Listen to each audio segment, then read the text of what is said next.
I think Jordan Poole is definitely the most improved player in the league. If you look at where he came from, about 55, 60 games into the season last year, he was on his way out of the NBA, essentially. And, you know, he went down to the G League bubble. He worked. He put on a performance there, and he came back and picked up here, right where he left off in that bubble. And his game, his approach, his attitude has been completely different ever since. And, you know, he's one of them guys now. Jordan Poole, a guy I was really excited for going into this season. And he's delivered on what I expected from him. Last season, in just under 20 minutes a game, he averaged about 12 points on 43, 35, 88 splits. And he had a really, really strong end to the season where he was showing tricks that he had in the bag. And this season, he started his increased role, 18.4 points a game, just a hair under 4 assists on 45, 36, 92 splits. But that's not the reason we here, dog. The reason we here is because in Jordan's last 17 games, he been getting to it. Ain't nothing to it but to do it, and he getting to it. 5 games over 30 points, and no game tallying less than 20 points a night. And going into the playoffs with Steph definitely not being 100% for at least the first round, this kind of emergence of consistent high-level play from Jordan Poole makes him the Warriors' ultimate X factor.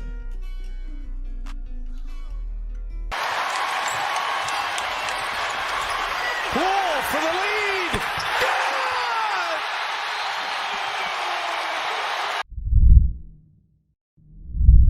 Good! In Jordan Poole's last 17 games, he's putting up some crazy numbers. 26.4 points a game, 5.1 assists per game, 4.2 rebounds a game, 49.7% from the field, 44.7% from the 3, and 90.7% from the free throw line. Averaging 26 a game while shooting a smidge under 50, 40, 90, that's crazy. It's crazy. And the recent play, like watching him actually play outside of the stats, it's stupid. It's stupid. And when you watch JP play, it kind of looks like Steph a little bit. I ain't gonna say that too loud, but hey, man, it kind of looked like Steph a little bit. Jordan has a stupidly dynastic game with or without the ball in his hands. But let's dig into why Jordan has been so effective and efficient. It all starts with the tray ball, man. In the month of March, Jordan made the most threes in the NBA, which was 67. And he made just about 4 a game on 44% shooting. But it's not like he was just shooting a bunch of like standstill threes. It was on a ton of variety. Some of the sets that the Warriors ran to get Jordan open were pretty cool. So let's dive into a few of them. For instance, on this trip down, the Warriors have Jordan off the ball, and they're running some type of handoff action 2-man thing with Iggy and Nemanja Bjelica. But it's all a facade, man. Jordan moves away from the side where Iggy and Nemanja are to theoretically give them room to work. When he does that, it looks like he's going to stop and just sit in the corner. But here, this is the fun part. Instead, he starts to inch his way up to the slot, and Gary Payton II drives down to take his man out of the way, and Otto Porter sets a pin down on Jordan's man, Torrey Craig, for him to get a wide open 3. And boom goes the dynamite. The statistics and analytics say it would be an upset if they even make the play-in tournament. Poole hits another. Jordan really has this growing synergy with Draymond that I've been noticing. They've had their ups and downs, just like a veteran and a relatively young player are going to have. But as of late, they've been on the same accord. Obviously, Jordan Poole ain't Steph, but he and Draymond do the same kinds of things in tandem. Looking at this possession here against the Magic, Draymond sees Jordan pushing the ball up the floor when he decides to set a back screen to get him switched onto Mo Bamba, which is obviously a mismatch. Jordan proceeds to stop Hezzy Mo Bamba into next week and get by him. But Cole Anthony recovers and stops the drive.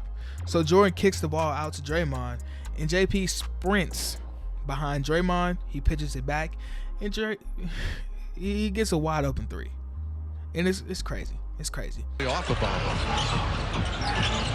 Poole might have carried it, but no call. Poole with the 3-point shot. He's got it rolling now. He's made 2. Or even on this simple thing that they did here, Jordan Poole and Andrew Wiggins are making some type of twist, screen, whatever you want to call it, to get D-Book switched onto Jordan on the empty side of the floor. Draymond then passes the ball to Jordan. Jordan tries to break down Book, but Book, he's sitting down. He ain't letting him go by. So Jordan's like, all right, I'm gonna come off the ball. He passes it to Draymond, and then this is the key.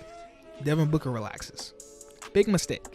Jordan then proceeds to sprint behind Draymond for a handoff into a three that he made over DeAndre Ayton and D Book. Now tell me what that looks like, my guy. Tell me what that looks like, my guy. Set that screen for Jordan Poole. Then Draymond a new screen, and Jordan hit the three. That looked like Draymond and Steph. It really did. Jordan is also used running off of screens off the ball too, and in multiple situations, taking advantage of the defense relaxing once he doesn't have the ball in his hands or distracted off-ball defenders. And the cherry on top of all of this is that Jordan can and has still been knocking down a wide variety of threes. He can shoot a standstill, he can run off a screen, he'd set his feet, he can run off a screen and shoot off balance, but he's also doing shit like this too. On the shot clock for the Warriors, over the head of Poole, he saves it in. 2 seconds on the shot clock. Oh no! This has been a nightmare the Heat can't wake up from. Poole forcing it up, banked it in again. Beats a season high in points and rebounds. Oh, Poole, hesitation, reverse. Jordan Poole in his swag bag. Yeah, I know you saw that.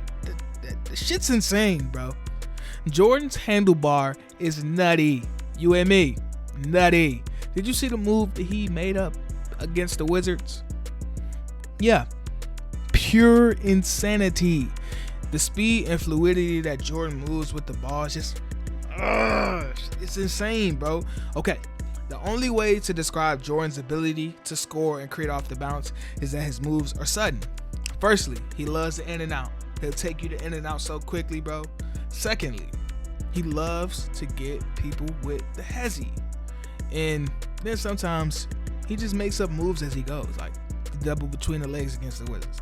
But overall, just the unpredictability that he has with the ball in his hands, that gets him in advantageous situations, whether it's him getting to the rim and finishing with finesse, or probing into floater range, or to get a snatchback jumper.